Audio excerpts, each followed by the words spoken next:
Hello guys, ngayon magbibigay lang tayo ng video reaction dahil sa wakas natikman na nga ni OG Diaz ang pares at yung fried chicken ni Diwata, kung saan nga sa kanyang programa sinabi niya dito na hindi daw masarap or hindi daw pasok sa panlasa ng kanyang mga kaibigan. Kaya naman inula ng samot-saring mga komento itong si OG Diaz, at dito na nga guys sa wakas ay matikman niya na kung ano nga ba ang lasa ng pares ni Diwata. Kaya narito guys, panoorin natin at kayo na ang humusga. Baka isipin nyo, hindi naman namin experience, ang gagaling namin magsapagsalita. Ayan po, bumili po kami. This is worth 2,000. Yung chicken, ito yung chicken nila, ito naman yung pares nila. So, kasama si Jex. Yes, titikman si Brenda natin. Kasama rin. Titikman mo namin to. Si Mama Loy. Oo, para naman magkaalaman tayo, no? Oo. Kasi nakakarating sa amin na normal lang ang lasa. Hindi naman ganun kapag. Yung iba, kaya rin nandoon, para supportahan si Diwata. Lalo na, alam naman natin kung ano yung background ni Diwata na talagang nagsusumikap sa buhay para naman, alam mo yon, mapatunayan niya sa mundo na kaya niyang maging successful.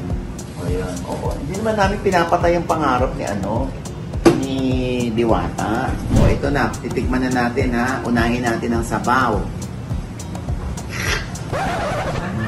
Pag-igo? Okay. Parang mas overload yung reaction. Hindi, para lang maramdaman ninyo na hinigop ko nga ang sabaw. At kayo na mismo nagagalit yung sound. Nauuna yung sound. Diba?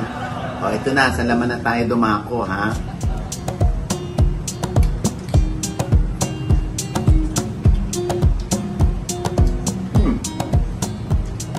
Okay naman. Hindi na ganun ka-fabulous. Pero, okay na for 100 pesos. Ito. Kasama yung rice. Opo. Ano ni? Only yung rice? Tapos kung doon may soft drinks, di ba? Pwede Kung doon na. ka nakain, may soft drinks na free, tama? Depende yung rupusan namin. Bumili ng pare. Yes! Halika na, Ate Erin. Oh. Itong pare, okay naman siya. For 100 pesos, hindi na masama. Pero, syempre, may mga kaibigan tayo na hindi pasok sa panlasa nila. Yung kay Diwata. Pero sa akin, kaya pumila ako dun sa pag...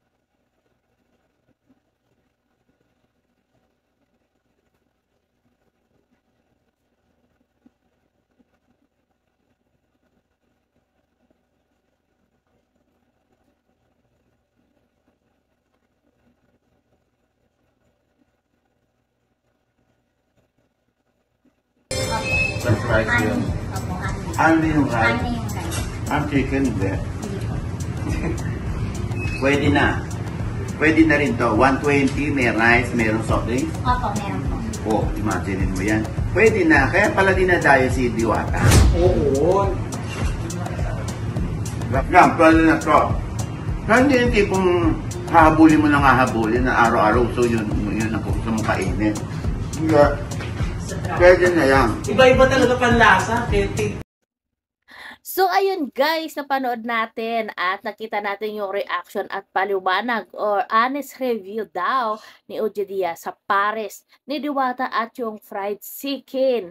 Dito kasi guys ay inula ng maraming komento at hindi magagandang komento si OG Diaz, kaya naman napilitan siya na mag-order na lang ng pagkain ni Diwata nang sa ganon ay siya mismo ang makakatikim at para malaman niya at mag-honest review nga siya kung totoo nga bang walang lasa o hindi masarap yung pagkain na tinda ni Diwata. Kasi yun ang sinabi ng kaibigan niya daw na hindi daw pasok sa panlasa nila yung pares ni Diwata. Alam naman natin at kilala natin kung sino-sinong mga celebrity or sikat na influencer na kaibigan ni Diwata, yung na kaibigan ni OG na pumunta doon kay Diwata. O diba? Tayo nga dito kay OG naman ay okay naman daw yung lasa sa sabaw daw ay medyo mainit at kung sa halaga lang ng ₱100 ay pasok na pasok o swak na swak naman sa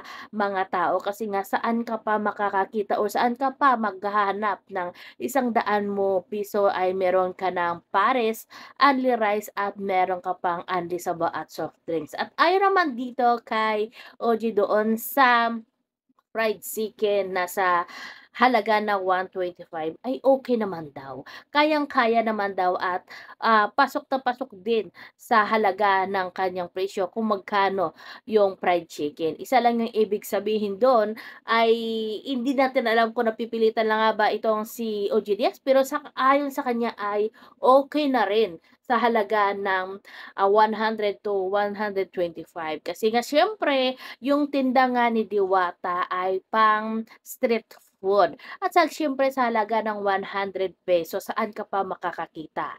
Ngayon dun sa mga nagsasabi na hindi masarap yung pagkain ni Diwata ay doon kayo pumunta sa mga mamahaling restaurant, doon kayo bumili kasi nga alam niyo naman na 'pag mahal or, um na sosyal yung kainan niyo, siyempre sosyal din yung babayaran niyo at siyempre sosyal din yung pagkain.